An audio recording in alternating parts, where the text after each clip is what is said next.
Saint-Esprit est avec nous. Et donc, chers frères et sœurs en Christ,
elle dit le mot 2 fois. Rapidement, le troupeau se rassemble. J'étais aussi au CM2, j'étais avec M. Topha Christophe, il est encore vivant, 98 ans, dans une localité du Bénin. Et il élevait beaucoup les volailles. Coq, poule, canard. Et il a une façon de siffler. Quand il siffle, toute la gamme de volailles se retrouve. Il y avait toutes sortes de volailles. Tout le monde se rassemble et c'est là où les chefs de l'Espagne se mettent tout ce qu'ils veulent et chacun mange et puis il prend ce qu'il veut prendre et puis. Donc, les animaux reconnaissent la voix de leur propriétaire. Et donc, si vous êtes chrétien, que vous appartenez au Saint-Esprit, vous reconnaissez la voix du Saint-Esprit. Donc, c'est au contact du Saint-Esprit que vous apprenez à le connaître et à reconnaître sa voix parmi 1000 voix. Et je m'habitue à dire aux amoureux, quand tu es amoureux d'un homme, quand tu es amoureuse d'un homme, quand tu es amoureux d'une femme, il y a 20 hommes ou il y a 20 femmes. Quand tu entends la voix de celui ou celle dont tu es amoureux ou amoureuse, tu dis, j'avais entendu sa voix sur la cour, hein. Tu reconnais ta voix. Tu reconnais sa voix parmi 1000 voix. C'est parce que tu es amoureux. C'est parce que tu es amoureuse. Et donc, c'est une question de cœur et d'amour. Entendre la voix du Saint-Esprit dépend de si je suis amoureuse ou amoureux du Saint-Esprit. Berger, je vais rappeler à nos internautes parce que je crois que nous avons eu un petit souci technique au début par rapport au son et nous n'avons pas vraiment, les frères et sœurs n'ont pas vraiment reçu le message d'introduction. En fait, je nous disais, chers frères, chères sœurs, que pour ce direct avec la communauté catholique Saint-Jean-Paul II, c'est vous, en fait, qui animez, qui faites le direct cet après-midi avec l'Esprit Saint.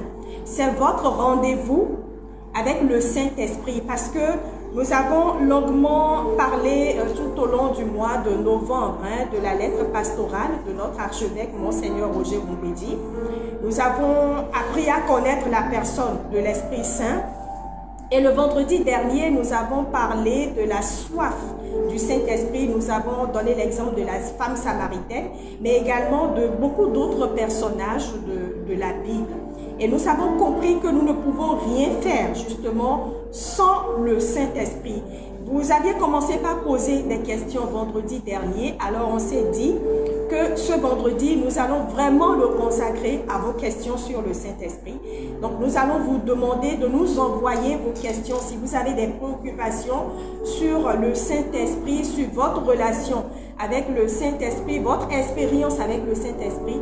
Posez les questions, envoyez vos commentaires. Nous allons faire le direct cet après-midi sur la base de vos questions. C'est vraiment votre rendez-vous avec le Saint-Esprit qui va répondre à vos questions par la voix du berger Antoine Bocos. C'est ce que nous avions dit au début. Alors, n'hésitez pas, envoyez vos questions, mettez-les en commentaire de ce direct. Et n'oubliez pas de partager avec vos frères, avec vos sœurs. Taguez vos amis, vos frères, vos sœurs pour qu'ils nous rejoignent à ce direct berger. Et tout à l'heure, il nous parlait de comment reconnaître la voix du Saint-Esprit. C'est une question de cœur et d'amour. C'est ce que je retiens de ses propos. C'est une question de cœur et d'amour. On reconnaît sa voix parce qu'on a pris l'habitude de le fréquenter, de faire avec lui, d'être son ami. C'est seulement à cette condition. De l'aimer. De l'aimer. De l'aimer. De l'aimer. Parce que vous reconnaissez la voix de celui que vous aimez beaucoup plus vite que tout. Et c'est pourquoi c'est une question d'amour. Et ça m'amène à dire à tous ceux qui nous écoutent, tous ceux qui nous entendent, que c'est une question d'amour. Voyez, même le fait que le Saint-Esprit se libère en nous, se déploie en nous, est la conséquence de notre capacité à accepter d'aimer. Aimer Dieu, voyez, aimer Dieu et aimer le prochain. Et aimer Dieu n'est pas à notre portée. Pourquoi? Nous sommes des humains, nous sommes faibles. Et le Saint-Esprit vient en aide à notre faiblesse, dit Saint Paul, en des gémissements ineffables.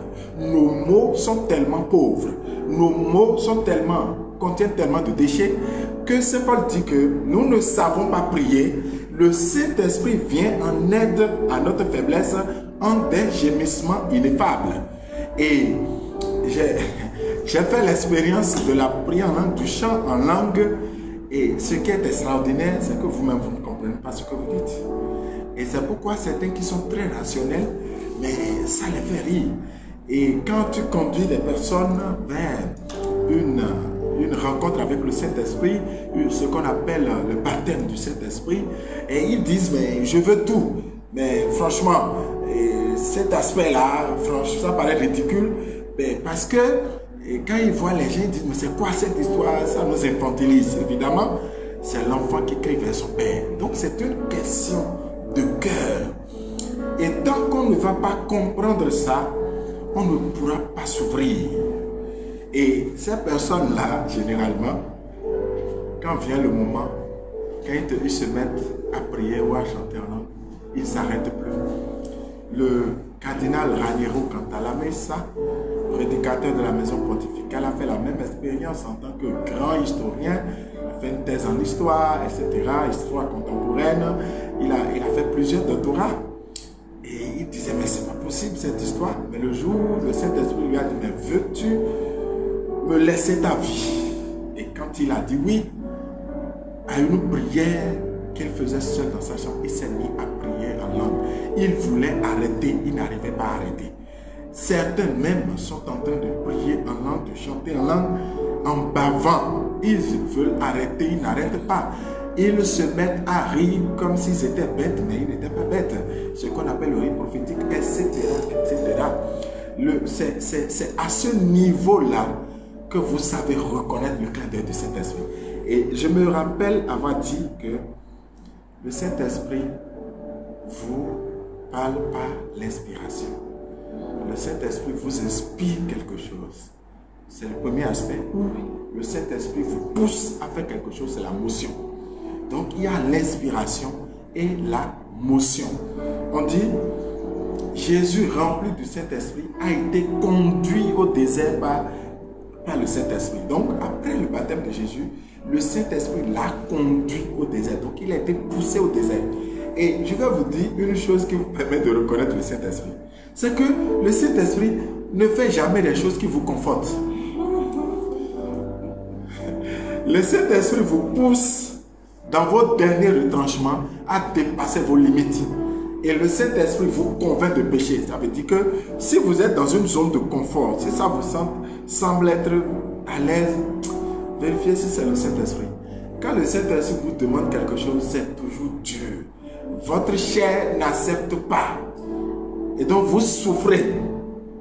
C'est pourquoi Saint Paul dit, nous prêchons un Messie, mais un Messie crucifié. Et donc le Saint-Esprit, quand il te prêche, il te parle de la croix.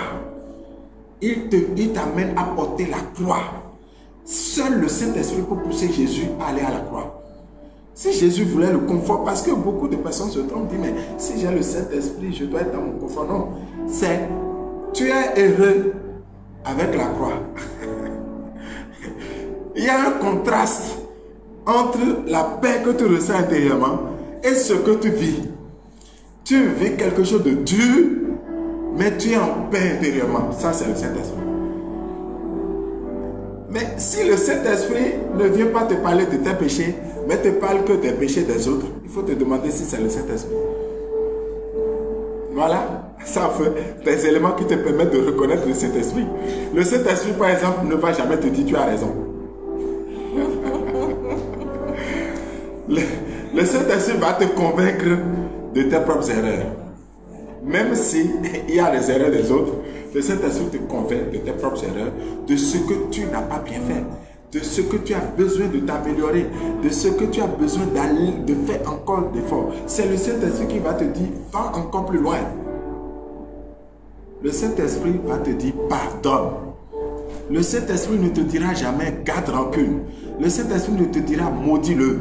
Le Saint-Esprit ne te dira jamais, tant pis pour lui, laisse-le dans sa vie. C'est faux. Le Saint-Esprit va te dire, pardon. Va encore de nouveau. Bénis-le. Voilà, le Saint-Esprit va te dire, aime tes ennemis. Bénis ceux qui te maudissent. Prie pour ceux qui te persécutent. Ça, c'est le Saint-Esprit. Mais si le Saint-Esprit te dit, ferme-toi, détache-toi, le Saint-Esprit ne te dira jamais, aime le mari d'autrui. Par exemple. Le Saint-Esprit ne te dira jamais, fornique avant le mariage. Le Saint-Esprit te dira, c'est quand même le mari d'autrui. Il faut laisser. Voilà, à peu près. Mais si tu ne connais pas la voix du Saint-Esprit, même quand le Saint-Esprit va te parler, tu vas dire, ce n'est pas lui. Tu vas dire, ce n'est pas lui. Et pourtant, c'est lui qui te dit clairement, ce que tu fais, ce n'est pas bien. Regardez comment le Saint-Esprit conduit Pierre chez des païens dans le livre des Actes des Apôtres, chapitre 10. Un certain Corneille. Pierre rentre dans la maison. C'est des gens qui ne connaissent pas Jésus. Et pendant que Pierre était en train de leur parler de Jésus crucifié, on dit le Saint-Esprit est descendu sur eux et ils se sont mis à parler en langue comme eux-mêmes ils ont parlé en langue le jour de la Pentecôte. Mais il a fallu que eux, ils aient fait 3 ans de chemin avec Jésus, accompagner Jésus à la croix. Jésus est mort devant eux. Jésus est ressuscité. Ils ont accompagné Jésus pendant 40 jours après la résurrection. Et Jésus est parti, c'est 10 jours après, le Saint-Esprit est venu sur eux. Voilà maintenant que ces gens-là, quand même pour quelques minutes de prédication, le Saint-Esprit est descendu. Donc, ils n'ont pas eu besoin de faire. Ça, c'est le Saint-Esprit qui fait des choses comme ça. Il ne prend jamais le chemin que vous croyez. Mais aucun de ces chemins ne vous décale de Jésus, ni de l'Église. Mais il ne prend jamais les chemins que l'homme attend. Il prend toujours des chemins inattendus. Et je précise que aucun des chemins ne vous écarte de Jésus, ni de l'Église. Les chemins peuvent être nouveaux, peuvent être surprenants, mais aucun d'eux ne vous déconnecte de l'Église, ni de Jésus-Christ. Berger, le Saint-Esprit est un. Je pense que nous l'avions longuement dit. Oui. Mais étant donné que la relation avec la personne du Saint-Esprit est une relation personnelle, oui, intime, oui, qui dépend de chaque individu, oui, est-ce que sa manière de se manifester oui, est la même non, d'un individu à un autre? Non. D'ailleurs, quand vous lisez la lettre de Paul aux Romains, la lettre de Paul aux Corinthiens, notamment Corinthiens 12 ou Romains 13, vous verrez que Saint Paul parle, il dit aux uns, le Saint-Esprit donne d'enseigner, aux autres, il donne d'être prophète, aux autres, il donne de prier pour les malades. Donc, il ne se manifeste pas de la même façon, mais c'est lui seul qui se manifeste en chacun et en tous, mais pour le bien de tout le monde. Regarde déjà cette émission que nous faisons. Je ne joue pas ton rôle, tu ne joues pas le mien. Et aucun de nous ne joue le rôle du technicien. Et aucun de nous ne joue le rôle de celui qui joue le piano ou de celui qui chante. Mais c'est le même esprit qui orchestre tout ça pour qu'un message puisse toucher le cœur de quelqu'un qui écoute maintenant. Pour qu'il puisse se réveiller de son sommeil. Comme le dit Saint Paul. Oh, toi qui dors, le jour s'est levé, lève-toi. Et donc, c'est le Saint-Esprit qui orchestre tout ceci en vue de la conversion de quelqu'un. Donc, il y a des apôtres, c'est toujours pour l'Église. Il y a des prophètes, c'est toujours pour l'Église. Il y a des prédicateurs, c'est pour l'Église. Et tout ça est nécessaire en vue du salut de chaque homme. Donc le Saint-Esprit ne se manifeste pas de la même façon. D'ailleurs, le Saint-Esprit m'a fait homme et t'a fait femme. Tu vois? Et pourtant, c'est le même Dieu qui nous a fait. Et en te faisant femme, il y a des attributs, des comportements liés à ton statut de femme, comme il y a des attributs liés à mon statut d'homme. Et tout ça contribue à un seul élément, manifester la gloire de Dieu. Maintenant, ça c'est le premier aspect. Le deuxième aspect, c'est la façon dont chacun reconnaît le Saint-Esprit. Le Saint-Esprit se manifeste à chacun. Il y a des personnes qui sont très intuitives. Le Saint-Esprit se manifeste à eux par les intuitions. Et vous êtes en train de parler et il te dit subitement, et si on faisait les choses comme ça? Il vient d'exprimer une intuition. Et cette intuition, on appelle ça intuition prophétique. Le charisme que nous vivons et faisons discerner au cœur de l'Église à Saint-Jean-Paul II est une intuition prophétique. On se sent poussé à faire quelque chose. Et l'Église regarde la chose et il finit par dire oui, ça c'est le Saint-Esprit qui a fait ça. Mais ça part au départ d'une intuition. Mais il y a d'autres qui peuvent entendre des voix. Il y a d'autres qui peuvent avoir des visions. L'essentiel, c'est que il faut que chacun se fasse discerner pour savoir reconnaître la voix du Saint-Esprit pour ne pas se faire emballer par celui qui n'est pas le Saint-Esprit. Pour ne pas se tromper. Parce qu'il y a des contrefaçons. En tout, même les charismes peuvent être contrefaçonnés. C'est pourquoi il faut un discernement et il faut un accompagnement. Généralement, de gens qui ne sont pas forcément charismatiques, même si toute l'Église est charismatique, car la mission de l'Église, c'est ce qu'on appelle le kekako. Il faut annoncer le kérigme. D'accord? Il faut, comment appelle-t-on, devenir charismatique et ça nous conduit à la communion. Et donc, la mission de l'Église, c'est d'évangéliser. Donc, c'est toute l'Église qui est charismatique, on l'avait dit, je le rappelle. Et donc, même s'il y a dans l'Église catholique un pan de personnes qui ont une dévotion particulière au Saint-Esprit, nous ne devons pas oublier que c'est toute l'Église qui est charismatique. Berger, nous allons rappeler aux internautes qui nous suivent en direct, on en voit quelques-uns quand même qui sont connectés, beaucoup suivront le direct après, mais déjà Potin Rodriguez, il est là, on lui fait un coucou.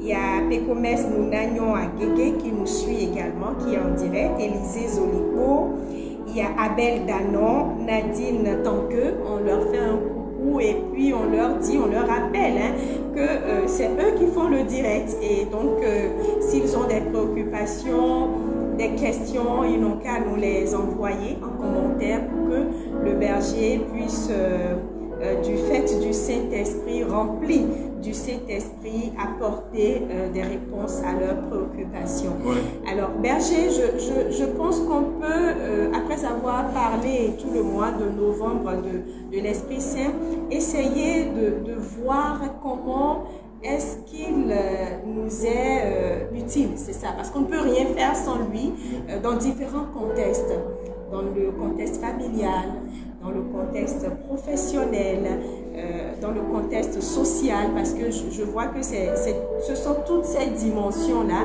qui nous fondent, en fait, en tant qu'individu. La famille, la société, la profession et tout. Alors, le Saint-Esprit, comment fait-on pour marcher avec le Saint-Esprit afin qu'il puisse nous aider à réussir sur tous ces plans-là, berger, sur le plan familial, sur le plan professionnel, sur le plan des relations les uns avec les autres. Puisque nous devons tout faire avec lui. Alors, pas à pas, déjà au sein de la famille. C'est vrai, la dernière fois, vous nous disiez déjà que même pour éduquer, pour parler à son enfant, il faut invoquer le Saint-Esprit. Bien sûr. Et je continue de le dire, je le rappelle.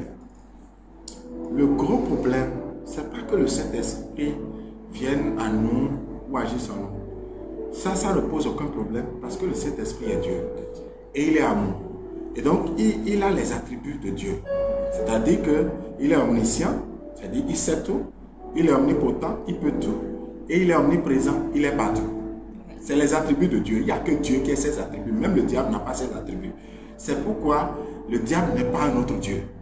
Il n'y a qu'un seul Dieu manifesté en Jésus-Christ, dans la puissance du Saint-Esprit. Voyez? Donc, si le Saint-Esprit est là, quel est le problème alors? Le problème, c'est que les hommes ne se laissent pas conduire par le Saint-Esprit. Le problème de l'écoute et de l'obéissance à la voix du Saint-Esprit. C'est pourquoi Saint Paul dit, sont appelés fils de Dieu, ceux qui se laissent conduire par l'Esprit de Dieu. Romains 8. Il dit que sont appelés fils de Dieu, ceux qui se laissent conduire par l'Esprit de Dieu. Or, si je me laisse conduire par l'Esprit de Dieu, comment voudrais-je que le Saint-Esprit me conduise simplement quand je suis à l'église? Mais quand je suis en famille, il ne faut pas qu'il me conduise. Quand je suis au boulot, il ne faut pas qu'il me conduise. Quand je suis sur le chemin, il ne faut pas qu'il me conduise. Mais seulement quand je viens à l'église, ça va être compliqué. Si je suis soumis au Saint-Esprit, toute ma vie est soumise au Saint-Esprit. Et puis, avec Dieu, c'est la loi du tout ou rien. Ou vous lui laissez tout, ou il ne prend rien du tout. Ou on lui laisse tout. Ou vous lui laissez tout, ou il ne prend rien du tout. Alors, ce que font les hommes, c'est quoi? Il y a des aspects de leur vie qu'ils ne veulent pas laisser Dieu convertir. Et ils disent, oui, ça c'est bon, ça c'est bon, ça c'est bon.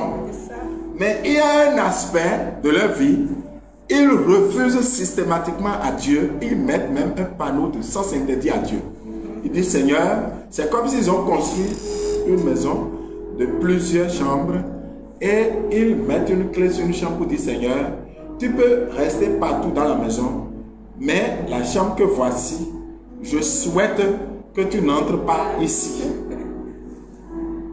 Berger, nous avons une question de Élisée Zolipo, Oui. qui nous demande comment améliorer au quotidien sa relation avec le Saint-Esprit.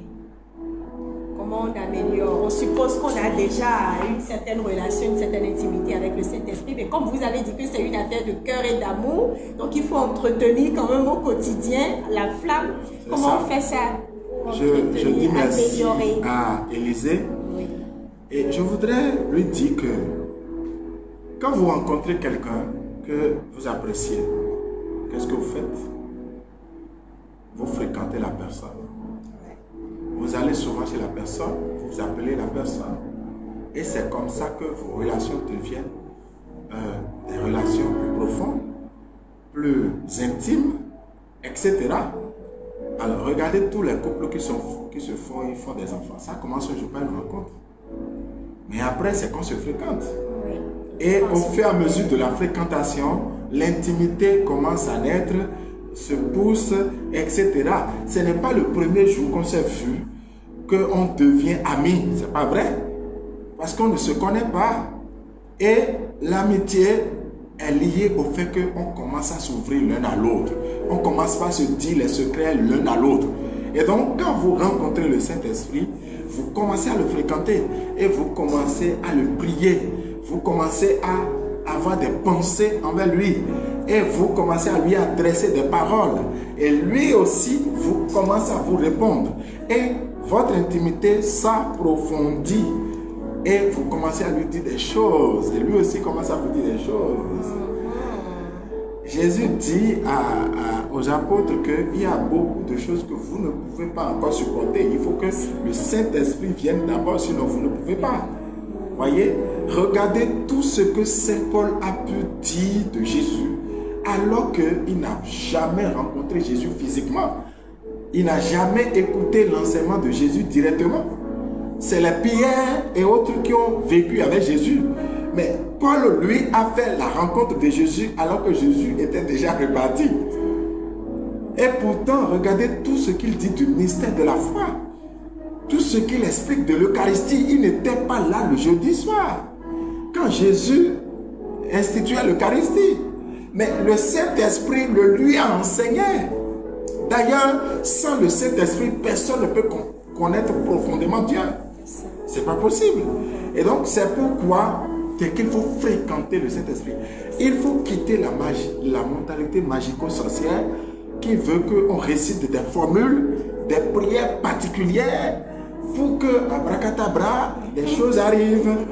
Non. Il y a les questions qui commencent par venir et tout. Élisée nous remercie, nous dit que c'est donc une vraie histoire d'amour entre le Saint-Esprit et soi. Absolument. Et c'est comme ça qu'il faut améliorer cette relation-là.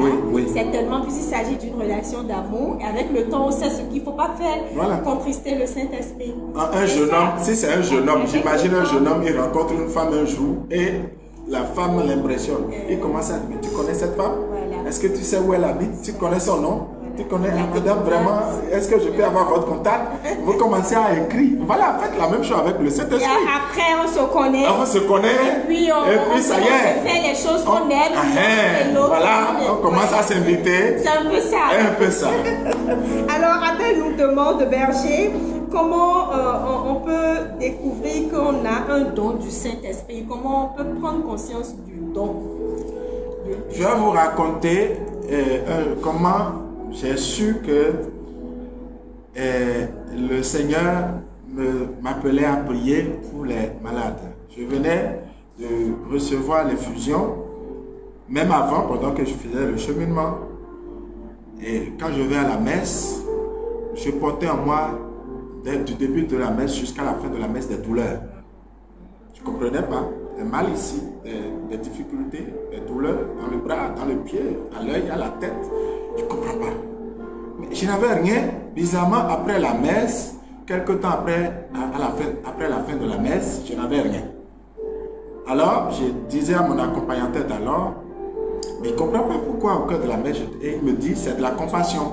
Ça veut dire qu'il faut prier pour cette personne, etc. Un jour, donc, pendant cette même période, un jour, je partais à Porto Novo, Albatros d'alors. Il y a une soeur de ma zone qui me dit, ben, il y a un produit qu'on vend pour des difficultés. Non, la soeur m'a rencontré, excusez-moi. Elle m'a dit, mais j'ai tel problème, mais je ne sais pas ce que tu voudrais prier pour ça. Et je lui ai dit, mais écoute ma soeur, et quand je prends le taxi là-bas à Porto Novo, il y a un produit dont elle dit, mais j'ai déjà utilisé ça plusieurs fois. Et je lui ai dit, cette fois, quand je vais partir, je vais t'acheter ça, ça va marcher. Quand je lui ai acheté, elle a utilisé, le produit a marché cette fois-ci. Elle est venue me dire merci. Je ne comprenais rien. Un autre jour, quelqu'un m'a parlé d'un problème, j'ai dit, ok, je vais prier. La personne revient 2 jours après, me dit, ah, vraiment, merci frère, tu as prié, etc. Et jusqu'à aujourd'hui, c'est comme ça. Je ne dis pas, il faut pas se mettre à m'appeler.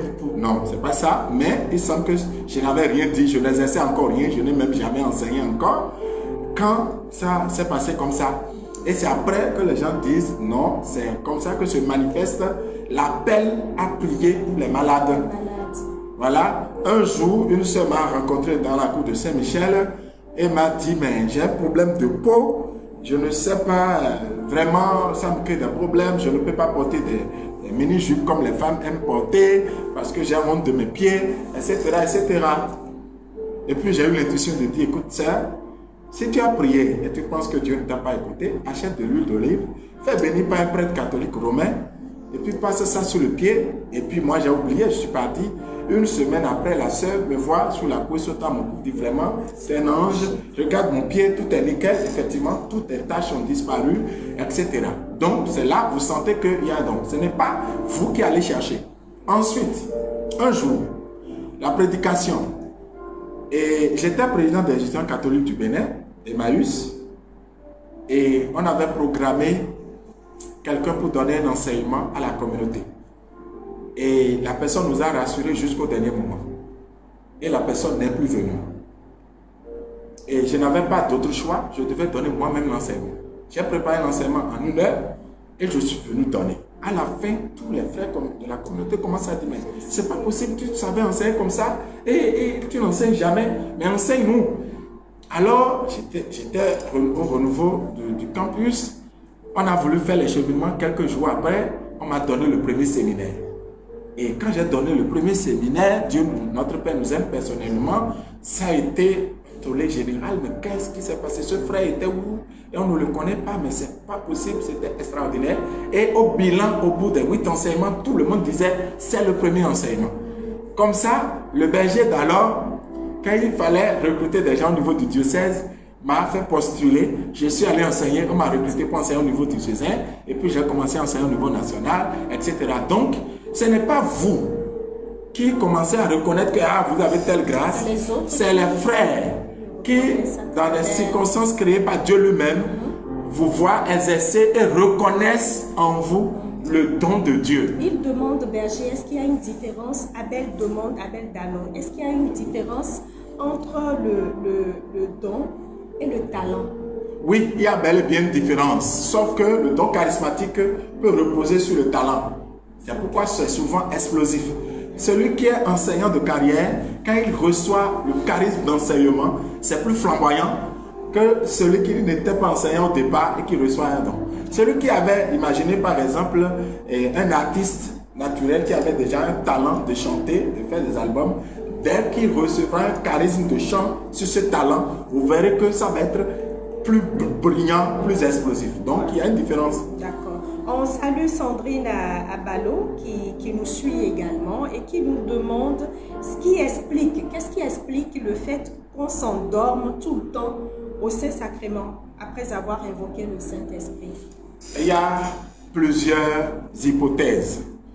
Première hypothèse qu'il ne faut pas négliger, c'est à quelle heure vous allez au Saint-Sacrement. Si c'est après avoir déjeuné. Si c'est après avoir déjeuné, vous allez dormir, c'est évident. Si c'est après une longue journée de travail ou bien une matinée de travail où on vous a fatigué au boulot, que vous allez vous asseoir, vous allez dormir, c'est normal. Il n'y a rien d'extraordinaire. C'est parce que vous êtes fatigué, vous allez dormir. Ou bien vous n'avez pas dormi la nuit et dans la journée, vous êtes allé au Saint-Sacrement. Dès que vous retrouvez la paix intérieure de Dieu, vous allez vous reposer tranquillement, vous allez dormir. Donc, première hypothèse. Deuxième hypothèse, c'est que vous pouvez fuir la présence de Dieu. C'est-à-dire, Dieu est tellement amour que quand Dieu commence à s'ouvrir pour que vous puissiez entrer dans son amour, c'est plus fort que vous et vous préférez dormir. Oui. On a conscience de cela? On n'a pas conscience, parfois, mais c'est comme ça. C'est parce que l'amour de Dieu est grand et pour rentrer dedans, vous avez peur, vous vous mettez à dormir. On a vécu une retraite sur l'horizon une fois où le prêtre, et j'en profite pour saluer le père Louis Rondokodo qui est au centre de spiritualité de l'Anta. Et ce prêtre est venu, il prêchait une retraite sur l'horizon et justement on a abordé ces questions. Et Dieu nous a fait conduire à vivre de façon particulière son amour pour nous. Et quand le Père s'est mis là, il a dit, je vous aime, je suis là. Et on demandait aux frères d'aller se jeter dans l'amour de Dieu. On a vu plusieurs, pour ne pas dire la majorité des frères et sœurs, qu'au fur et à mesure qu'ils s'approchaient de ce bras d'amour ouvert, tentaient de fuir et ne pouvaient pas aller se jeter. Donc, ce genre de choses fait que quand vous allez dormir. Troisième élément, hypothèse, c'est le repos dans l'esprit. C'est-à-dire, Dieu fait un travail dans votre âme et c'est pour ce travail qu'il vous fait dormir et il fait travailler votre âme pour vous purifier.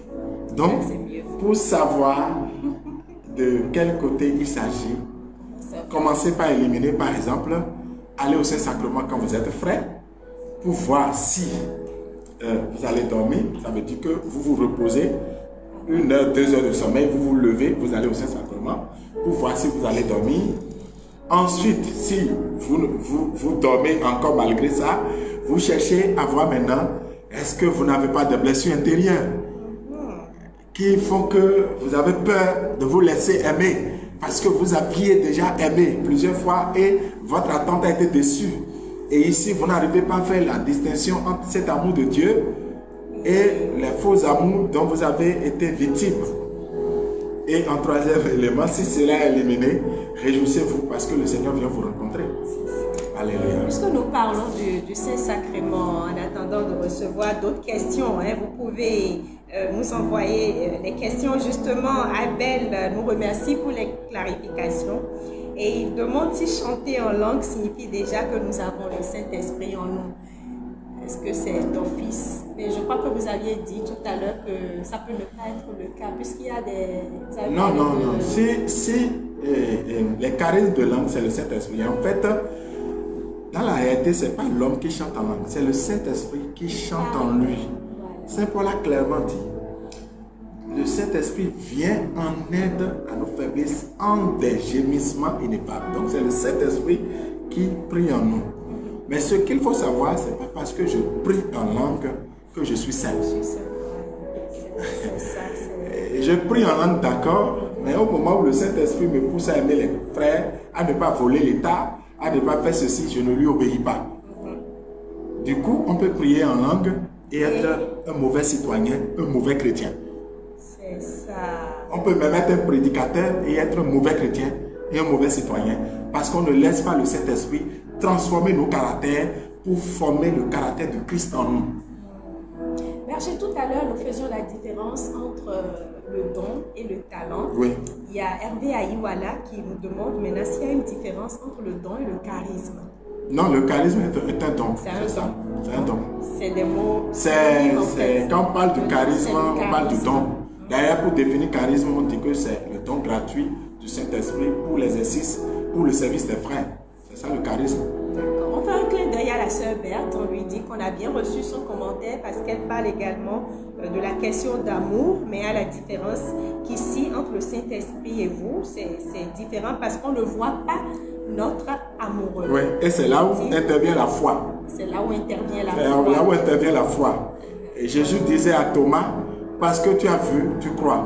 Heureux ceux qui ont cru sans avoir vu.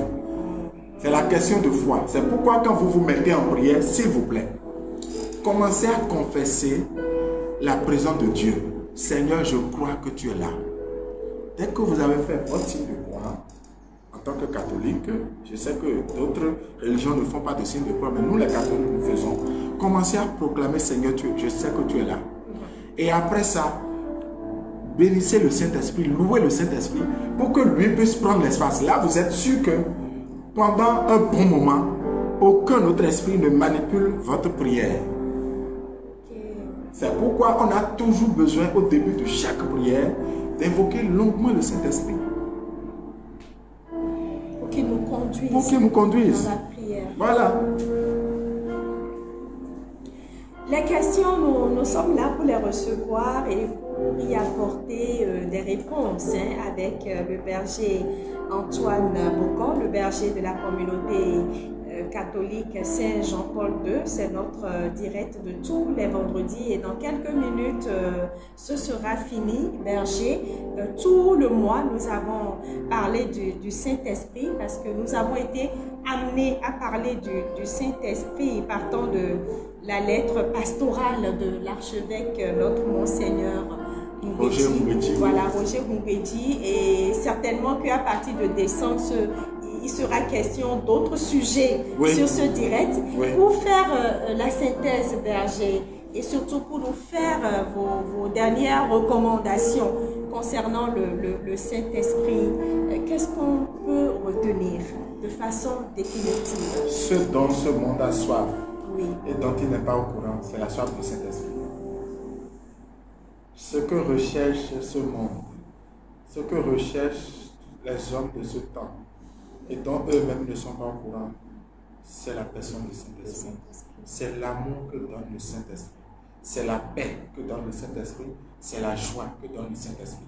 Est-ce qu'il y a quelqu'un qui m'entend maintenant qui veut dire que lui n'a pas besoin de paix, de joie, d'amour? Et pourtant, ce sont toutes ces choses qu'apporte le Saint-Esprit. Et donc, c'est du Saint-Esprit que nous avons besoin. Mais quand il vient en nous, il ne supporte pas que nous puissions nous résister. Il faut que nous puissions le laisser nous conduire. Et s'il nous conduit, tout se passe pour nous selon la volonté de Dieu. Il fait en sorte que nous soyons soumis à la volonté de Dieu. Et c'est cela qui révèle que nous sommes vraiment enfants de Dieu. Et si ce monde était conduit par le Saint-Esprit, le monde serait autrement. Merci, Berger. Je crois que nous allons, avant de mettre un terme à ce direct, prier, n'est-ce pas, Berger? On va écouter le chant, on va chanter un peu, faire un peu de louange. et prier. Si en temps nous avons d'autres questions, nous aurons l'occasion de les poser, mais je pense que... ah oui, il y a une dernière question, Berger, avant, on peut? Oui, ils peuvent prendre. Voilà. Il faut prendre le chant. On prend le chant. Et après, on revient, on prend la question et on prie. D'accord.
L'onction du Saint-Esprit.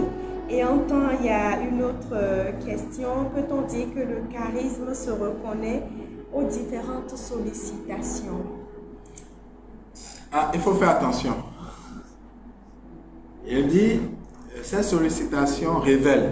Mais il y a une deuxième étape, c'est le discernement de l'Église. C'est-à-dire, les frères commencent à dire à ce frère-là, quand il enseigne, on voit le fruit. Quand il prie, le Seigneur agit. Ok. Ça ne veut pas dire que chaque fois que vous allez prier, Dieu écoute. Hein. Il y a des fois, je suis allé prier, les gens sont bien morts.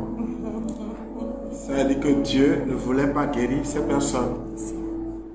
Donc, ce n'est pas toujours parce que Dieu vous a donné un don de prier pour les malades que dès que vous ayez prié pour un malade, il doit être guéri. Ce n'est pas vrai. Dieu est souverain et il ne se laisse manipuler par personne. Il n'est pas un fétiche, il n'est pas une idole. Dieu est Dieu. Donc on ne lui impose rien, mais on recueille son avis pour prier.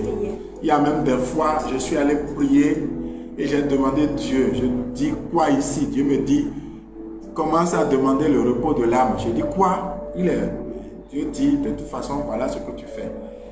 Et des cas sont arrivés et subitement j'ai dit aux gens, est-ce que vous connaissez un prêtre, demandez qu'on vienne lui donner l'onction des malades. Moi je savais que Dieu voudrait bien rappeler la personne. Et donc il y a tout ça. Donc ce n'est pas simplement pas les sollicitations, mais comme la grâce est sur toi, il faut bien que Dieu crée les circonstances pour que les gens sachent qu'il y a la grâce. C'est là les sollicitations. Et quand la grâce se manifeste, l'Église commence à dire, il y a quelque chose. Et on te suit pour confirmer que la grâce est là. Et ce qui permet de reconnaître la grâce, c'est que l'exercice de la grâce ou du charisme ramène des âmes à Jésus, pas à nous. Ce n'est pas les âmes qui reviennent au prédicateur ou à celui qui prie. Les âmes reviennent à Jésus. C'est-à-dire, par l'exercice de la grâce, les gens aiment davantage Jésus. Ils donnent leur vie à Jésus-Christ. Ils décident de se convertir. Ils aiment plus l'Église. Ils aiment plus Jésus-Christ. Ça, c'est le critère pour reconnaître. D'accord, berger, nous allons prier à présent pour nous avons besoin de toi. Nos sœurs, parce qu'on aura Dima à Ovi, oui. C'est lui qui a demandé exceptionnellement cela. Oui. Que vous priez pour lui afin qu'il reçoive l'onction nous avons besoin de toi de façon particulière. Et il est câblé, il nous suit, il veut l'onction maintenant. Alors, qu'il ouvre son cœur et qu'il sache que c'est Jésus qui donne l'onction.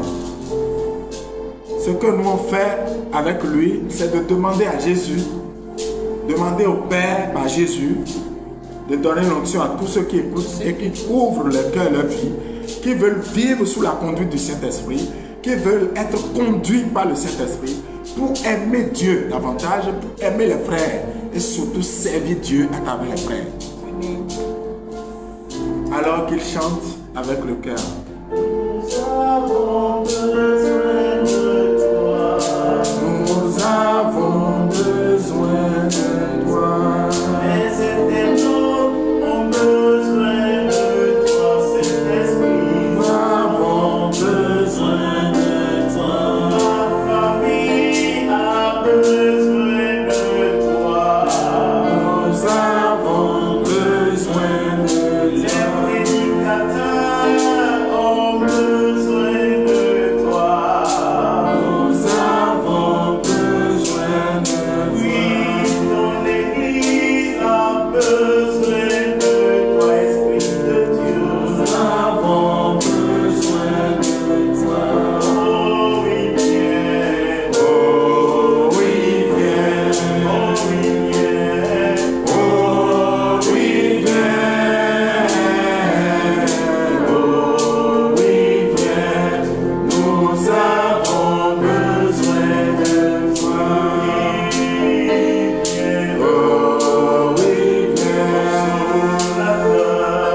Oh oui, viens. Oh oui, viens. Oh oui, viens. Nous avons besoin de toi. Seigneur, notre Dieu, Jésus-Christ, ton Fils, a dit, si vous qui êtes mauvais, vous savez donner de bonnes choses à vos enfants, combien le Père ne donnera-t-il pas le Saint-Esprit à ceux qui le lui demandent? Voici que ces frères qui ont écouté tout ce mois durant ce que nous avons partagé sur le Saint-Esprit, désirent être remplis du Saint-Esprit. Ils veulent être remplis du Saint-Esprit. C'est pourquoi nous venons à toi, Père, pour qu'au nom de Jésus, tu remplisses ces frères. Tu leur donnes le Saint-Esprit. Qu'ils soient remplis du Saint-Esprit pour aimer la parole de Dieu, pour servir, pour te servir à travers les frères, pour davantage être unis à toi, l'unique Dieu et Seigneur. Père, comble la soif de leur cœur et de leur vie. Remplis-les, ouvre leur cœur et remplis-les. Coule à flot, Saint-Esprit. Nous avons besoin de toi. Coule à flot dans leur cœur. Inonde leur vie pour qu'ils témoignent de Jésus-Christ, notre Seigneur.